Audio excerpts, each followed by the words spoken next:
So, thought I'd just go ahead and share kind of what upgrades I've done so far. I've had the bike for a week. Yeah, a week, a couple weeks. So yeah, I've made a couple. So yeah, little improvements I've made so far. So I did get a quad lock for the bike. I wanted to mount my phone. Um, Thought I, attached it, kind of how I wanted to.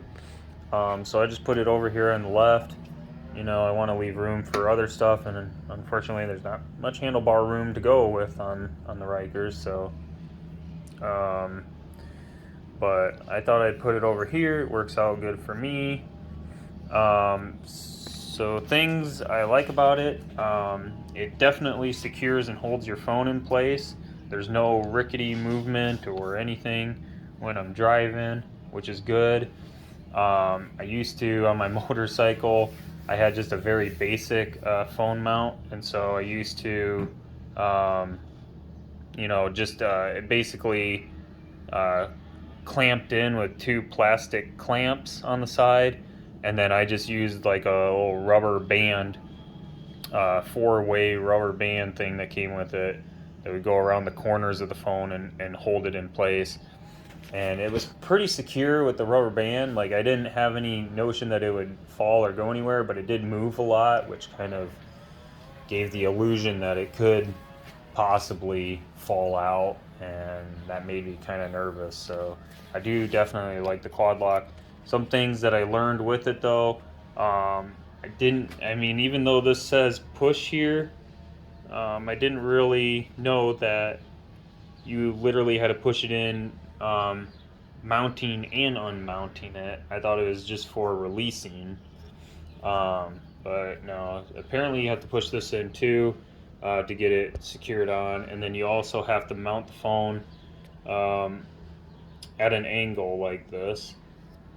Don't know if that really shows up well there.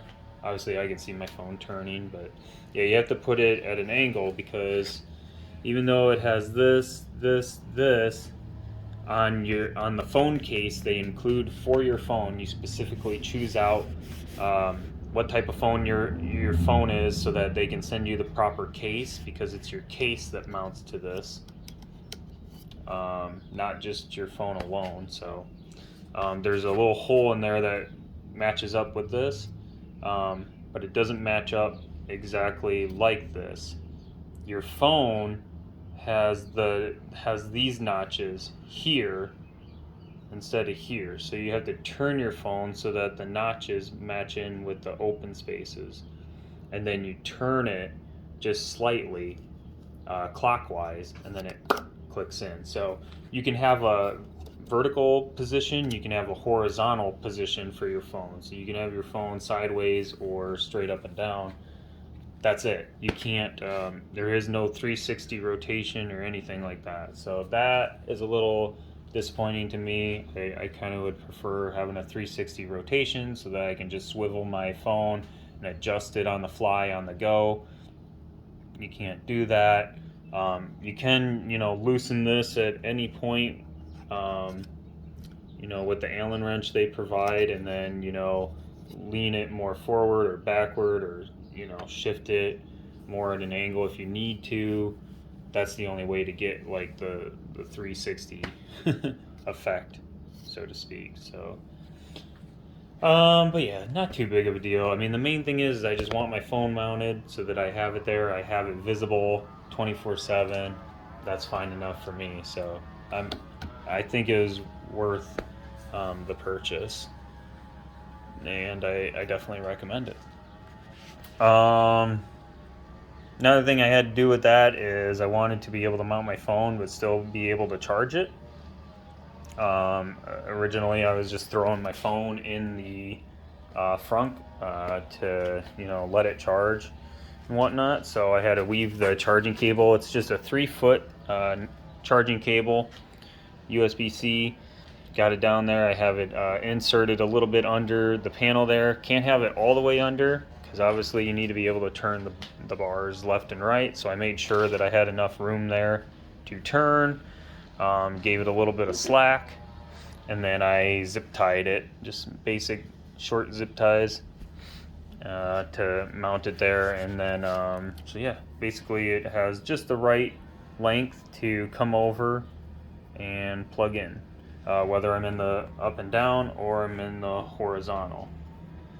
Another nice thing is that when I'm not using the charging cable, instead of just having it flopping out like that in the wind, that would be pretty annoying, I go ahead and I just tuck it in here, right in between the cables for the electronics, and basically it just stays nice and snug right in there. So hopefully that will help it as well in terms of not getting too much water into it or on it. If it does start to sprinkle, or the bike for some reason in a chance is caught in rain unexpectedly, that's where you can do that. Besides that, the main thing I do recommend you getting though is not actually the phone mount, not attaching your charging cable up front like that. What I do recommend is that you get this longer brake pedal. So I'm sure I showed it, or you could see it in a glimpse when I did the initial walk around of the bike, my initial intro to Ryker series video. But essentially with the Ryker, you can look it up, and if you just pull up a Ryker page and things like that, look at images of Rykers, you'll see it. But essentially the original brake pedal only goes to like here, okay? So if you're a bigger footed person like I am, I mean, I have size 12 to 13 shoes, so pretty big feet. Basically I would have to hug my entire foot against the left here, and I was only able to push it fully down with like my first two inside toes, so my big toe and the toe next to it. So it wasn't uncomfortable to say, and I could stop the bike definitely, but you can see there, like, if it was just there, I'd be like, I'd be really jamming down on my big toe to get full pressure to it. So you can get this longer brake pedal at Sling Mods, like little under $50, and definitely must buy. You have to get this. You'll notice it's night and day. I can literally just put my entire foot on it now, and I can just push down as hard as I want, and I mean, it instantly takes the brake into full effect. So super love it. It's super easy to install too. You can kind of see it there. It's got like this little metal part underneath it, and basically that just slips right onto the old existing brake, so you don't even have to take the original brake off. Like, the original brake is still here, it's still in there, that came with the Ryker. So you just grab this, slip it on, and then there's two little bolts. Yep, those two little bolts right there. You just screw those in with the Allen wrench, and donezo. The nice thing is too is that it doesn't come with the Allen wrench to screw those in, which I think is kind of dumb. I mean, it's a it's like the tiniest Allen wrench you can get, so it's not like it would be super expensive to hand those out. But if you go ahead and get the quad lock here, that Allen wrench that you use that's included and you use to screw those in, same Allen wrench that you'll use to screw those in. So, and that's all you have to do. You screw those in. They make sure it's tight, and there's literally no wiggle to it at all. Like, the sucker is not going to come off whatsoever. So, and the fact that it does start loosening over time, like over a year or something like that, get the Allen wrench out, just tighten her back up. That's all there is to it. But I don't see that happening. So, but definitely a must buy. I love that sucker.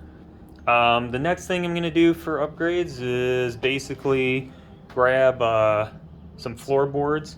I think I'll go with BRP's regular floorboards. They seem to be the cheapest out there, and I just want to get something that I know will attach and work. So obviously, I mean, the part made for the bike by the company that makes the bike, I would assume would work pretty well. So I'm just gonna go with that. They're $200 on BRP's site. But yeah, yeah, that's pretty much what I'm gonna do then, is get that. I really want to get some extra storage stuff. Oh yeah, I guess I'll show how to take this off.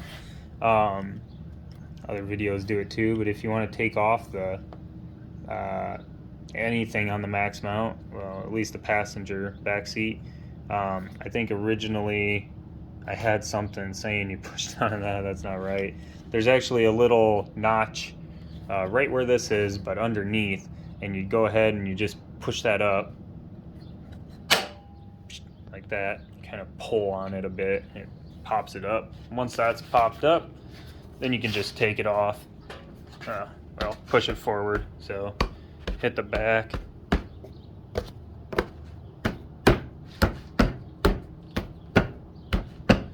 Hard to do with the phone in my hand. But yeah, you can see it's shifting up.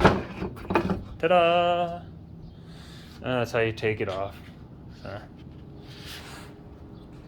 then putting it back on, you just align it up on the front here again. Yeah.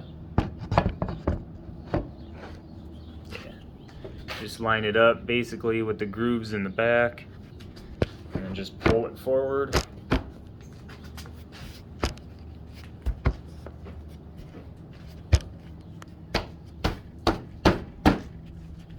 Sometimes you gotta smack it a bit. Set the phone down.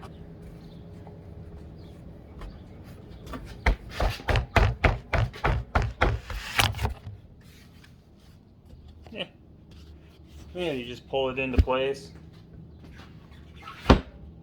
Boom. Once you got it into place, you just push down on the button and lock it into place. I know, makes it seem like it's harder than it is. They just really, they really make all these attachments, I think, just straight, so that there are literally no gaps, really, to make sure that they stay on securely. Because obviously, you want it to be tough to kind of, slip on and slip off. Because if it's not tough and it's super easy to throw it on, you're gonna have that feeling, sitting on it, or having a passenger sit on it and just be like, might want to be a little weary. That sucker went on easily. So I actually like that it's a little difficult. It makes me go, yeah. It's hard for me to put it on. Like, it should be hard for nature and other things to take it off, Let's see, yeah, that's pretty much all I can think of right now for the bike. I'll go ahead and do some other stuff later. Another one thing though, with if you do get this, I forgot to explain in the intro video when I kind of went over the basics of the Bluetooth audio set. If you do get this attached and have it on your bike, one thing you can't do is you can't lift this up and essentially move the handlebars. This blocks the system from moving forward or backwards. So you get that, you will be locked in at this lowest backward configuration. So if you're a person with, I don't know. I don't really know why you'd want to move it up, to be honest. This is for the people, it goes back this far for the people that have the shortest arm reach. I mean, I have long arms and I'm still able to, I feel just comfortable and fine with the position that they're in. So I guess maybe more so you'd want it forward if you're more of that, crotch rocket person coming to this. and you're used to being in that lean forward position. But I mean, honestly, yeah, I come from a cruiser setting, so I want to be sitting straight up, and handlebars closer to me. So yeah. All right, I'll go ahead and talk to you guys later. Thanks for watching my videos. Don't forget to leave a like and a comment, and always, please, if you want to, go ahead and subscribe. I would appreciate it. Thank you guys. Bye. Peace.